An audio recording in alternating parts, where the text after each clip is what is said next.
Je suis Caroline Mathias-Villader, je suis professeure de mathématiques, ça fait 25 ans maintenant que j'enseigne.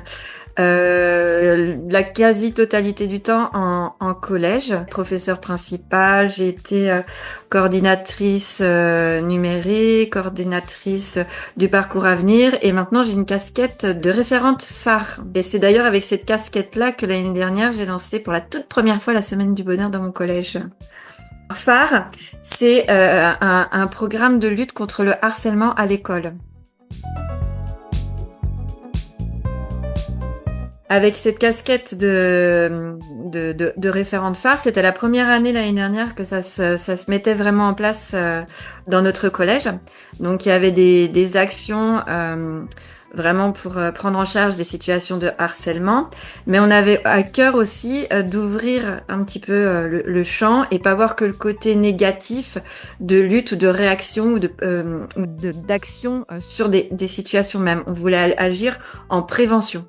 Et bah, la semaine du bonheur à l'école, ça faisait partie de ces actions qu'on pouvait mettre en place pour semer des petites graines, pour avoir un climat scolaire plus serein, pour installer le terreau d'un vivre ensemble qui allait éviter justement d'avoir à traiter des situations de harcèlement par la suite. Ce qui a beaucoup plu, une porte-bonheur. Le dernier cours de la semaine, j'avais pris des petits post-it tout colorés et je leur avais demandé de dire sur ce petit post-it le bonheur à l'école, c'est quoi pour vous? Et donc, chacun a pu exprimer ce qu'était le bonheur. Et donc, sur ma porte à la salle de classe, il y avait tous les post-it colorés. Et donc, on l'a appelé la porte-bonheur. Après, dans mes cours, moi, chaque jour, j'avais un petit rituel, la spirale des ressources de Scolavi. Donc, à chaque début de cours, on prenait un petit challenge. Ça pouvait être partage une qualité à quelqu'un dans la classe, à un camarade, ou partage une force que tu reconnais à quelqu'un, à qui tu as envie d'exprimer ta gratitude. Donc, c'était des petites choses comme ça. Et donc, voilà, le cours commençait là-dessus. Et pareil, un outil de Scolavi. Si tu avais envie de rendre service à quelqu'un, qu'est-ce que tu ferais? Et c'était, là, l'outil, c'était par contre celui de Scolavi. C'était à soi-même, à ses amis proches, à sa famille. Et puis, on élargissait... en fait, ça partait du très perso et on élargissait à des gens qui étaient pas forcément proches. Mais voilà, c'était de contribuer, rendre service à quelqu'un qu'on n'a pas dans son entourage proche. Donc, on est en train de cultiver, c'était l'envie de vouloir cultiver le vivre ensemble d'une manière plus générale.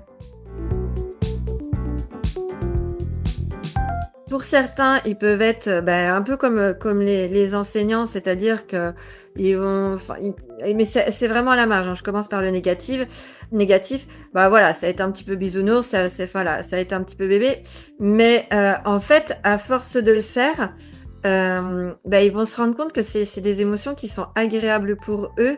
Il y a aussi ce débrief, ce partage collectif pour vraiment comprendre ce qu'ils ressentent. Petit à petit, ils changent leur avis au cours de la semaine. Mais d'une manière générale, les élèves, ils sont contents de faire ça, ils partagent avec bonheur. Là, le lendemain, ils en redemandent. Et la semaine d'après, pourquoi madame, on recommence pas? Voilà, ils sont demandeurs. Ils sont demandeurs. Je m'occupe aussi d'un atelier relais.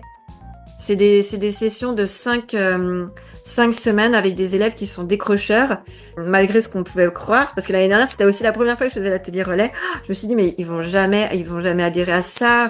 Je partais avec des a priori. Et en fait, pas du tout. C'est ceux qui s'en sont le plus imprégnés et qui l'ont le plus apprécié. Et travailler, par exemple, c'était travailler sur leur force de caractère. Et ça, ils ont une image assez négative d'eux. Et c'est qu'ils prennent conscience par eux-mêmes ou par l'intermédiaire du regard des autres, parce qu'il y avait tout ce petit travail de groupe. Et sans intervenir moi-même sur eux, là, de les observer et de les laisser interagir et de se révéler entre eux les forces qu'ils ont les uns les autres, de revoir leurs yeux pétiller et on voit leur corps enfin, on sent, voilà, ils se redressent et ils sont beaucoup plus souriants. Enfin, moi, c'est tout un bonheur.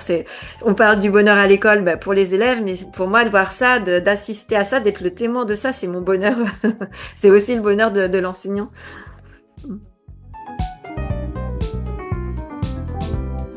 Ça a été au-delà de ce qu'on attendait parce que même si moi je l'ai lancé avec cette casquette de référente harcèlement, je m'attendais pas à ce qu'il y ait autant de collègues qui finalement s'en emparent. Et il y a eu plein de petites choses qui ont été faites par les collègues dans leur cours.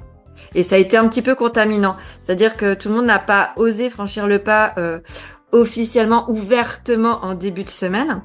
Et comme je relayais chaque jour les petites choses qui avaient été faites, je faisais un petit compte rendu à toute l'équipe pédagogique chaque soir.